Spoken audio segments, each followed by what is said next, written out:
Au nom de Jésus, que Dieu vous bénisse. Que Dieu exauce tous vos prières.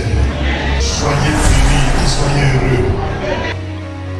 Nous avons un Dieu vivant qui accomplit sa parole. On ne peut pas lever les yeux vers lui, appuyant sur sa parole et être confus. Que tout ce qui est confusion et honte soit loin de toi. Que Dieu fasse que tous ceux qui se moquent de toi, qui se sont une fois moqués de toi, admirent le miracle de Dieu dans ta vie et acclament le Dieu de ta foi.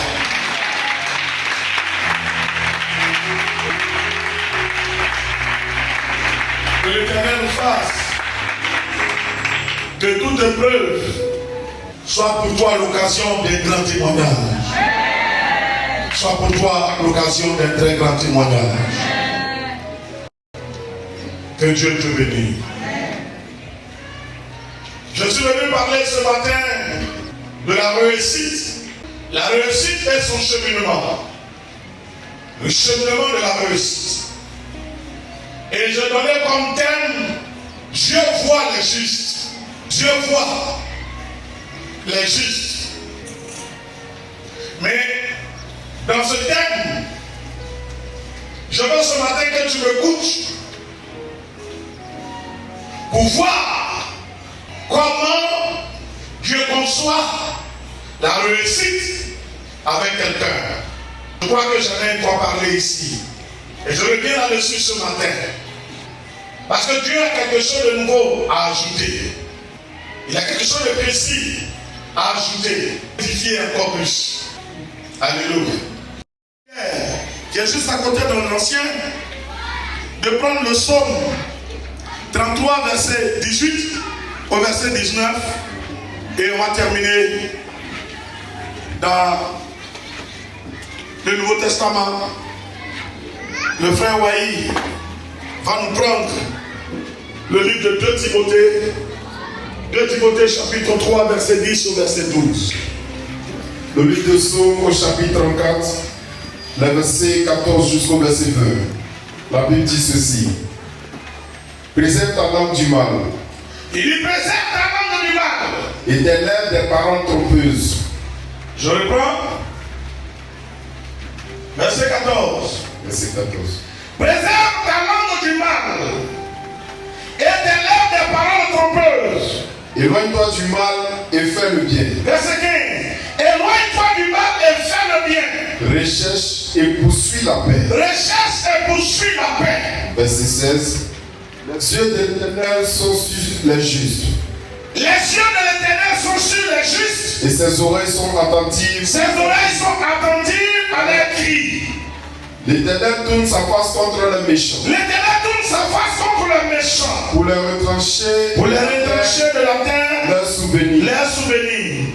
Quand les justes crient. Quand les justes crient. L'Éternel entend. L'Éternel entend. Et il a délivré de toute leur détresse. Il a délivré de toute leur détresse. L'Éternel est près de ceux qui ont L'Éternel est près de ceux qui ont le cœur brisé. Et ils sont ceux qui ont l'esprit de l'abattement. Le malheur atteint souvent le juste. Il dit ici, le malheur atteint souvent le juste. Mais l'Éternel en délivre toujours. Mais l'Éternel en délivre toujours. Amen. Amen. Amen. Amen. Et amen. Amen. Acclame la parole de Dieu et assieds-toi.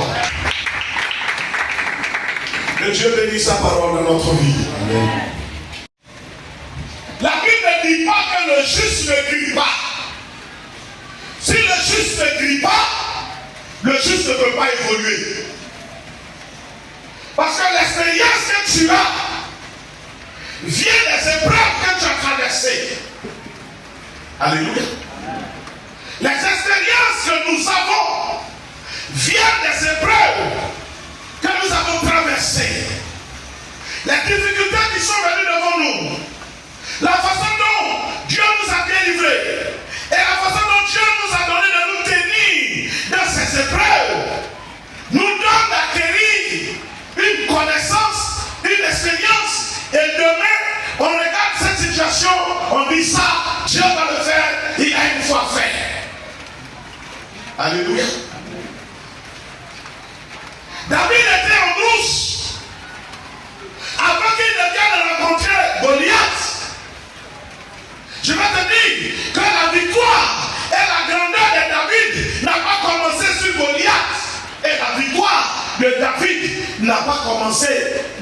dit sur Goliath n'a pas commencé le jour du combat avec Goliath. Non. Non. David lui-même l'a révélé. Il dit le Dieu qui m'a délivré des mains des sources et des lions me délivrera. L'éternel. Le Dieu qui m'a délivré. David et son Dieu, ils avaient l'habitude de tuer plus fort que l'homme. L'ours est plus fort que l'homme. Le lion, des animaux qui ne réfléchissent pas, qui sont sans sentiment, qui n'analysent rien. Ils voient l'homme comme une proie à dévorer. L'homme est pour eux une proie de la viande. De la viande. Quand l'ours regardait le jeune David, l'ours voyait son appétit. Enfin, je vais manger. Alléluia. Et tu vas trouver que l'ours qui est venu devant David était plus grand de taille que David. Puisqu'on parle de la forme de David, qui était mince. L'ours est costaud, l'ours est rempli de force. Mais David et son Dieu ont réussi à terrasser l'ours. David a vaincu l'ours parce que le lion s'est présenté. Les brebis. David a refusé. Il a affronté le lion. David et son Dieu ont détruit le lion, ont tué le lion. Il s'est trouvé devant Goliath. C'était facile. Goliath au moins c'est un homme. Goliath au moins c'est un homme. Lui au moins, il peut avoir peur. Lui au moins, il réfléchit. Il parle. Je peux connaître son intention. C'était facile. Alléluia. Et l'expérience acquise a permis à David d'aller vers ton Dieu. L'Éternel permet que cette épreuve devienne un témoignage de grandeur au nom de Jésus.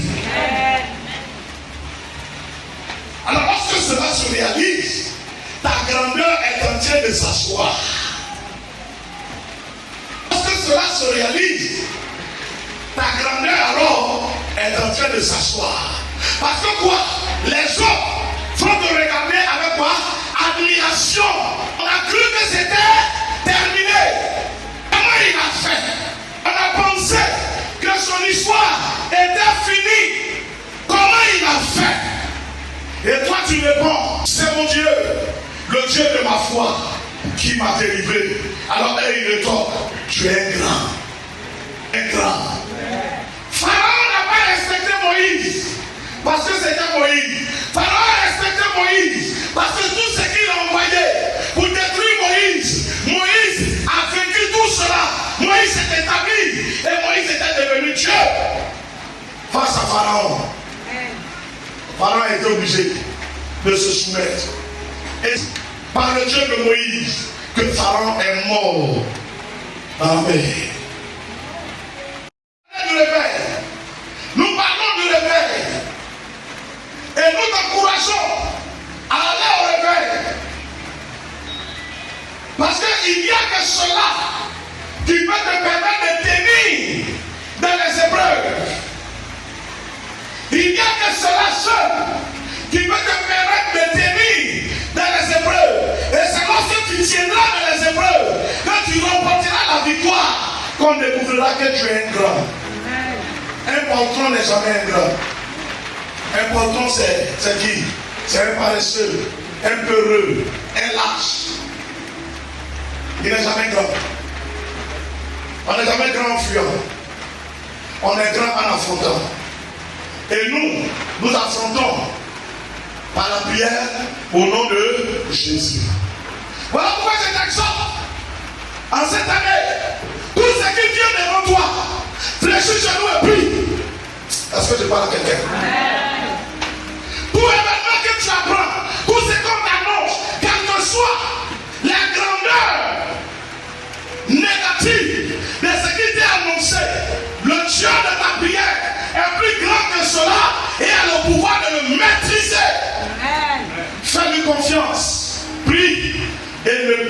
justice dans laquelle tu marches. Ne perds pas la justice dans laquelle tu marches. Je dis, ne perds pas le chemin de la justice. David n'est pas allé voir le prophète pour qu'on l'établisse roi. Non. David a lutté pour que son Dieu soit vu et triomphe. Et comme c'est Dieu qui établit le roi, lorsque tu as eu besoin de quelqu'un pour être roi, l'Éternel a regardé, a cherché qui a le cœur avec lui. Il a trouvé que c'était David qui lui faisait suffisamment confiance. Et Dieu a choisi David. Amen, Dieu a te choisi. Amen. Oh, Amen, Dieu a porté son choix sur toi. Amen, Dieu a porté son choix sur toi. Amen. Au nom de je gagne dans mon année. Je remporte la victoire sur toute adversité qui vient devant moi. Dans le nom de Jésus. Alléluia. Je dis Amen, Dieu a te choisi. De par ton courage, de par ta détermination, de par ta façon de réagir. Amen, Dieu a porté ses regards sur toi. Ce n'est pas facile, mais tu tiens. Ce n'est pas facile, mais tu tiens. On dit, ne dis pas, la grossesse est trop difficile, je m'en vais avorter. Elle ne sera jamais maman. C'est quelle grossesse ça? On dirait je vais mourir. Oh, je ne tiens plus. Tout le temps je suis à l'hôpital. Tout le temps. Moi je m'en vais avorter. Elle ne sera jamais mère de cet enfant. Elle ne sera jamais maman. Si elle veut devenir maman, elle est obligée d'affronter sa grossesse, d'affronter les maladies, d'affronter des combats jusqu'à terme. Elle entendra le cri de son bébé. Et demain ce bébé se lèvera pour se tenir devant elle pour dire quoi? Maman, année de réveil, 2025, année de réveil. Dieu t'attend pour mener le combat. Dieu t'attend pour mener le combat. Est-ce que tu m'entends? Dieu t'attend pour relever le défi. Ne fais pas partie de ceux qui disent si Dieu veut y faire, si Dieu ne veut pas, il ne fait pas. Fais partie de ceux qui disent Dieu va le faire parce qu'il ne m'a jamais trahi. Je prie Dieu parce que j'ai confiance en lui. Je prie Dieu parce qu'il ne m'a jamais trahi.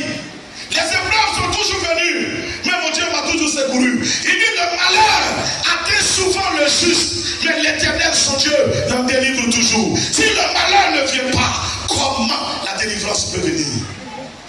Dis-moi, Sémi, dis-moi, si le malheur ne vient pas sur le chemin du juste, comment la gloire peut venir?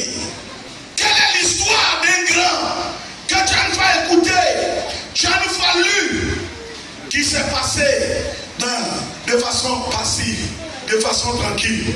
Il n'y en a pas.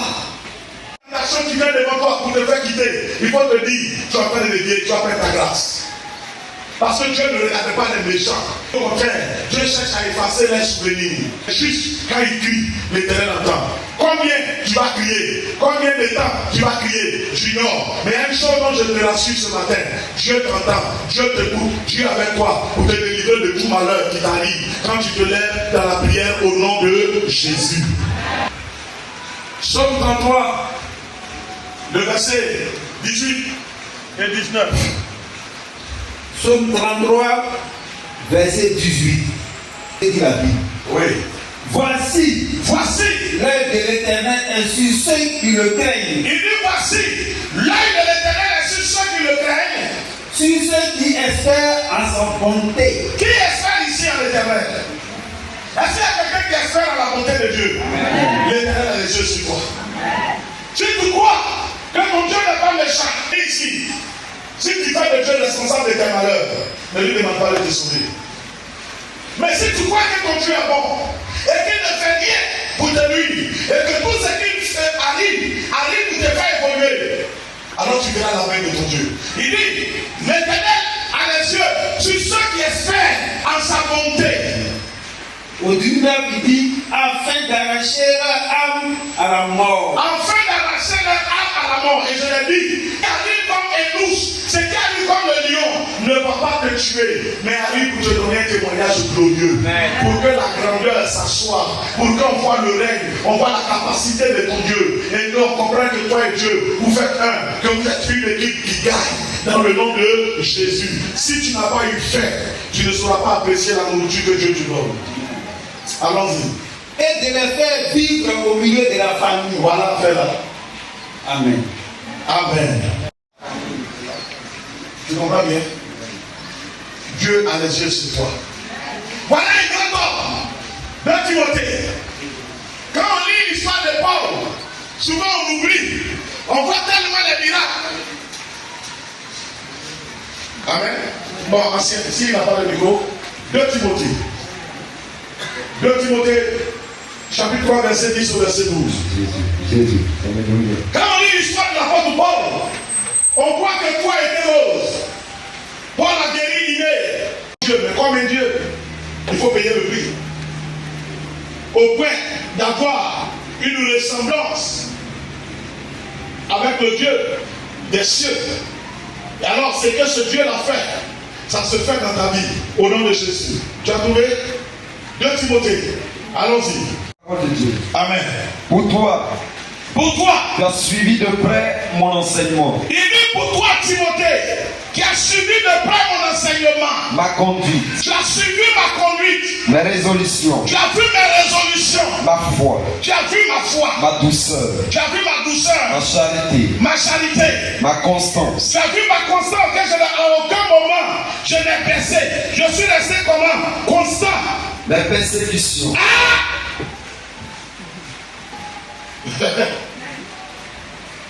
Il dit, tu as vu mes persécutions. Qui parle? Paul qui a été constant. Paul, l'homme de foi, l'homme de résolution, l'homme qui enseigne. Il dit, au-delà de tout ça, Timothée, tu as aussi vu quoi? Ma persécution. Mes souffrances. Mes souffrances. Ça veut dire, Paul a été aussi persécuté. Il a aussi souffert.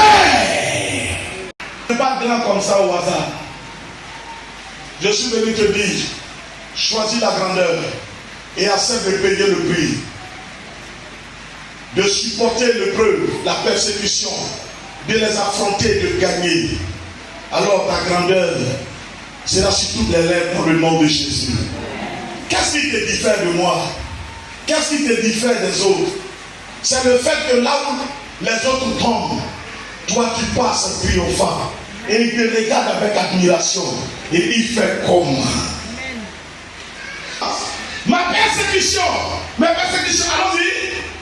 À quelle souffrance n'ai-je pas été exposé à quelle souffrance, moi, Paul, je n'ai pas été exposé. J'ai connu la faim. J'ai connu le rejet. Vipère est monté sur moi pour tenter de m'a mordu, de me tuer. Bateau a chaviré.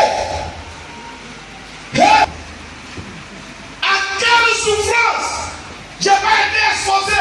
J'ai été exposé à toutes sortes de souffrances. Mais à Antioche, oui, à Icône et à Lystre. Oui. Quelle persécution n'ai-je pas supporté? Oui. Et le Seigneur m'a délivré de tout. Et le Seigneur m'a comment? Oh, acclame Jésus. Tu comprends? Pour tenter de m'éliminer. Dieu n'a pas empêché la tempête, mais Dieu m'a délivré de la mort. Après avoir traversé tout cela. Au verset 12, il dit, oui. Or, tous ceux qui veulent vivre pieusement en Jésus-Christ seront persécutés. Merci. Sachez-le, tous ceux qui veulent le témoignage de Jésus seront persécutés. Tous ceux et celles qui veulent vivre pieusement, de façon pieuse, seront comment? Persécutés. Va là-bas. Mon affaire de Jésus là-même, ça m'énerve maintenant, ça m'agace. Jésus va-ci, Jésus va là, on ne peut même pas respirer. Église là, tu fais comme si c'est toi qui as inventé l'église. Tu es né pour trouver l'église là. En laisse les gens dans l'église là. Tu es en train de prier, regardez que là, on fait bruit. Il faut pas te fâcher, il va finir par dormir chez toi, ce gars. Amen. A dit que tu es en train de prier et c'est là qu'il va devenir frère. Tu descends déjà, tu as cédé. Dieu te répond, je t'ai exaucé. Tu descends. Même qu'au Dieu, tu ne sais pas où tu vas trouver pour manger. Frère, Paul dit, j'ai été éprouvé, exposé à toutes sortes de tentations. Mais de tout cela, le Seigneur m'en a délivré. Si le peuple ne vient pas dans ta vie, Dieu ne peut pas te délivrer. Alors quand Dieu te délivre d'une situation, il fait asseoir dans ta vie un point de grandeur. Quand Dieu te délivre d'une situation, il fait asseoir ainsi dans ta vie un point de grandeur. La grandeur selon Dieu est différente de la grandeur selon le monde. Pour le monde, celui qui est grand est celui qui a l'argent. Pour Dieu, le grand, c'est celui qui triomphe avec lui sur les ténèbres, sur les puissants, sur les royaumes sataniques, sur la sorcellerie, etc. etc. La preuve, l'homme païen, sans Dieu, il est toujours en train de courir, à chercher du sang pour pouvoir se protéger, à chercher à se laver avec le sang des innocents. On dit sang de vierge, sang de ceci, sang de cela, parce que sa grandeur ne vient pas de Dieu, c'est une grandeur éphémère. Mais quand Dieu bâtit une grandeur dans la vie de quelqu'un, c'est une grandeur définitive, à moins que la personne abandonne Dieu. Je suis venu te dire, Dieu voit les justes.